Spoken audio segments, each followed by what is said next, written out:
What's up, everybody? Today's video is for all of the Moroccan dropshippers who started following me on Facebook recently, which is it was a really cool event, to be honest. I posted a list of problem items, problem keywords, and someone shared it. And then I got like hundreds of requests. That's never happened to me before in my life, ever. So that was cool, because it wasn't like a bunch of people being like, tell me how to make money, It was just like, cool, thank you. And they were like appreciative, and that's awesome. So obviously you guys want to learn more about VERO. So in this video, I'm going to tell you as much as I possibly can about eBay's violation system and how it works. And I understand a lot of you, English is not your first language. You speak Arabic. So I'll try to talk slower in this video. I apologize, I do not know Arabic, so I cannot speak to you in that language. But let's talk about the VERO system in general, or eBay's violation system. So eBay, as a marketplace, has to have a system that makes sure sellers are following the law, okay? Because eBay is a platform that provides people the ability to sell. That also means that if eBay is not careful, it provides people the ability to do things illegally. So it's very important that eBay is careful and has systems in place to prevent people from doing that. Or at least in the eyes of the government and people who, enforce the law, that eBay is doing their due diligence to make sure that that isn't happening, right? Understand that eBay cannot just let everybody do everything that they want. That would be cool, but that is not a reality of the world that we live in, right? So eBay's system, you have to think of it as different kind of layers here. There's a violation system. So when you do something wrong, you get in trouble. Now, the severity of this getting in trouble has a lot to do with what the violation was. So there's different levels here. For example, if you get a VERO violation about like a copyrighted image, that is not a big priority as far as eBay is concerned. As long as you comply and you're not getting repeat issues with the same people, then it's not the end of the world, right? But if you're selling weapons or you have counterfeit items for sale on eBay, they don't like that, especially the counterfeit thing, because that was eBay's big problem for a long time, was the rampant amounts of counterfeit items for sale on its website. And understand that at this point, eBay's been around the block, so they have systems to deal with the most common problems that they used to experience, right? So typically what happens, for whatever reason, you get a violation. And usually the first violation, you are given I gotta break it down because it's not that simple. All right, this is location dependent. If your business, if you are selling into eBay US, then there is something called the Fair Warning Program. And this applies to Anchor and enterprise store holders. The Fair Warning Program gives you 48 hours to respond and fix most problems with your eBay store. This includes copyright, this includes photos, titles, descriptions, anything to do with that somebody says is their property. However, if you post assault weapons, anything related to assault rifles, or if you post anything that is counterfeit or fake, it's not eligible for that program, okay? So the rest of the world, as far as I understand, the US is the only place that has this Fair Warning Program, and it's only available to Anchor Store and Enterprise Store subscribers, as far as I know. The rest of the world, the way the system works, and also in the US, is you get a violation, right? And the first number of them, depending on the kind of violation here, it's important to understand. If you get 3 copyright violations, not much of an issue. If you get 1 counterfeit violation, that's an issue, okay? There is definitely, certain violations are much, much worse and are much closer to getting your account shut down than other violations. But ultimately, all violations are subject to a revolving cycle of time. And I know this for sure because I've had reps tell me, oh, this is your first offense, when I absolutely know that it is not within the past 2 or 3 years. I know with certainty there is a period of time where the counter resets. So say that you get a violation on a certain subject. That second violation within that same period is going to be worse. You're going to have worse consequences. And then the third is even worse. And the fourth is the point where your account gets shut down. Okay? And typically, the way it works is the first time you get a warning. The second time, you get a 7-day listing ban. The third time, you get a 30-day listing ban. And the fourth time, your account gets shut down. Keep in mind, all of these have to happen within a certain revolving period of time. And I am not aware of what that period of time is, but I do know with certainty that it does exist. Just like your eBay account defects or any kind of account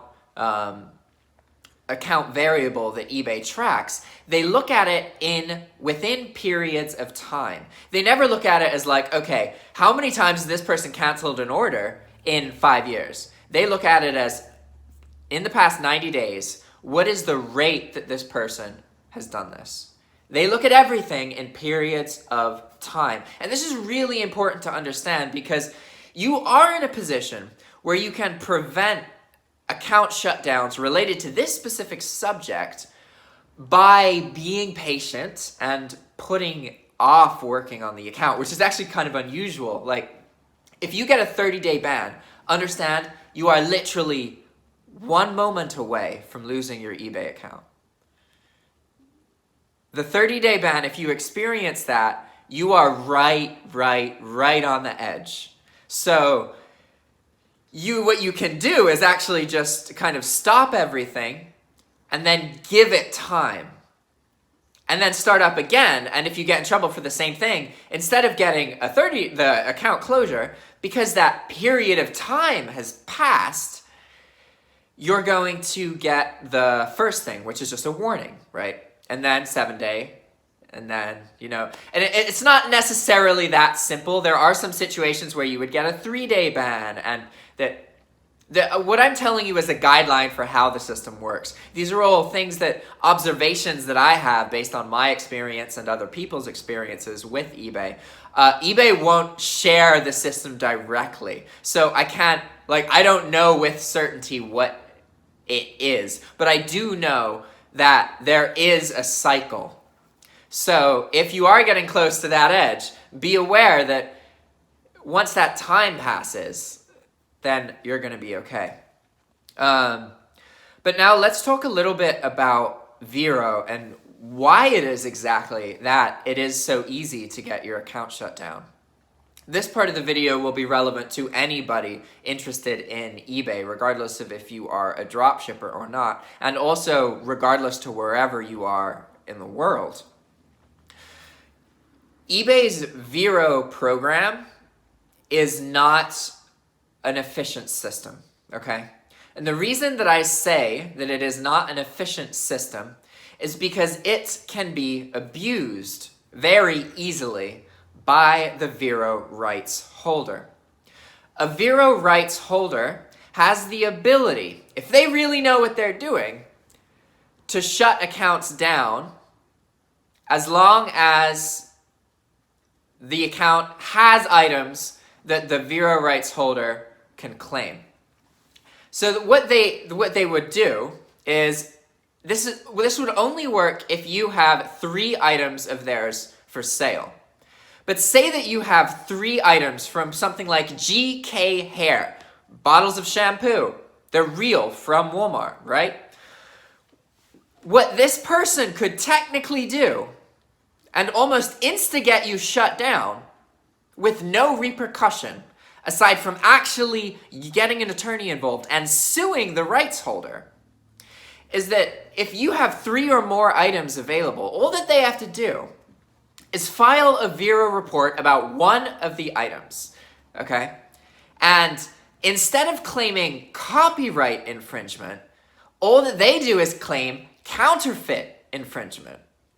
It's literally the difference of a drop-down menu.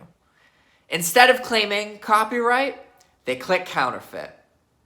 And what this means is that you get dinged. There is no process, there is no way for you to respond to that without getting dinged, okay? So at this point, you've got a warning. Now, this person with bad intention and who knows what they're doing, knows you still have these 3 or 4 other items available. And as long as they time it right, and you haven't taken down these other listings yet, if you don't have the realization that you may have other items that they didn't notice for sale, then now what they can do is they can just do another report against you, timed differently a day or 2 later, and again claim counterfeit instead of copyright. And at this position, you are now going to be banned for 7 days. No matter how clean your account is, no matter how perfect every other variable in your account is, you will get banned for that. And then if that happens again, you understand you could keep going if the eBay account holder didn't realize, or if there are multiple brand names. Like say my company's name is Disho, right? But I own trademarks to like landscape and this bottle of shampoo and this specific couch cushion and this chair. Even if you catch the first one, because I'm the same company, the same VERO account profile on eBay, I can just claim counterfeit on you. And as long as I do that 3 times, on the 4th time, you lose your eBay account. Even if you never sold a counterfeit item. And that is a huge loophole. Like that should not be possible. You should not be able to remove somebody's eBay account for something that they actually haven't done. It is one thing to get so many copyright violations that you do get your account removed as a dropshipper because you are copying people's listings. That makes sense, right? But to have your eBay account shut down for selling counterfeit items that were actually real, that is a different story. You know what I mean? And the thing about that is, as dropshippers, if our accounts get shut down, guys, we're dropshippers. We are taking a risky business model from the get-go, right? But think about all of the traditional eBay sellers out there who are like actually in eBay's eyes perfect. They are mom and pop people who are selling stuff out of their house and like actually shipping the things themselves, using eBay prepaid shipping labels, using eBay merchants, like using eBay supplies and packing tape and boxes. They're all about eBay. These same people could post those same products and have no idea and just get fucked. And the reality is when this happens, the only option that you have to appeal any of these VERO decisions is to actually sue the company holding the rights. Which obviously, as a dropshipper, how are you going to sue a company that you were copying the listings from? Like, that is not an option. So the reality is when this happens to you as a dropshipper, there really isn't anything that you can do, which sucks. Like, you literally just have to create another eBay account in a different name, and it's crazy, right? So if you're lucky, again, we're talking about a loophole that malicious people could use. The reality is it's unlikely that somebody would maliciously do that. But the loophole should not exist in the first place. It shouldn't. That's a big problem. You could, if you have the wrong intention, like, okay, in order for me to, if I really wanted to, all that I would have to do to get a physical seller's eBay account shut down is I would need to register a company. And then I would need to get 4 or 5 different trademarks of items. And then I would need to just get the item and somehow slip it into the person's inventory. At this point, there's nothing that person can do to prevent their account from being shut down. Obviously, they could then sue me as a person who just did this to fuck with them, right? But again, that should not be a possible thing. It really shouldn't. The reality is it is. And it's important to understand that your biggest concern isn't so much the copyright issues. It's not using the photos, the description. Your biggest concern is preventing these fake counterfeit problems that happen. So let me explain a little bit more about how this happens. Because again, the scenario I've discussed is somebody who has information and has malicious intent. The reality is that usually won't happen. So what actually happens is that you get these people and they don't understand what drop shipping really is. They don't understand what drop shippers do. They have a brand that they are protective of. They see that somebody is selling that item on eBay. Okay, in the person's head, they have the item. I am the seller of the item. They have some they're selling. I didn't sell any to them. So the logical conclusion would be, oh, they must be fake. And that is why most of these people do the counterfeit thing. It's because they don't actually understand that the item is really theirs. It's just being directed a couple to there's middlemen involved, right? The reality is it is a real product. They aren't purposefully trying to screw you over. They don't necessarily understand that, right? So say that you were able to get in touch with one of these people. It is possible that you could get it reversed. Unfortunately, the reality is a lot of these email addresses you get to respond to these are huge accounts and not necessarily even looking at the items related to people talking about getting their items banned on eBay. Like imagine you are a company that sells hundreds of thousands of dollars worth of products every month. And you get, tens of thousands of emails. And you get an email and it's like, hey, I'm an eBay seller. It's just not a priority. And that's the reality. Like, we can complain all we want about how this system works with eBay, but this is how it works. And I think it will eventually change because eBay doesn't really care about dropshippers, but they do care about their actual physical sellers. And this is a problem that also affects physical sellers. So they will eventually care about it and change that. Whether dropshipping on eBay will still be a thing by then, I have no idea. All right, guys. Thanks for watching. I appreciate your time, effort, and attention. And I hope that this helped explain and demystify the violation process and VERO on eBay. Ciao.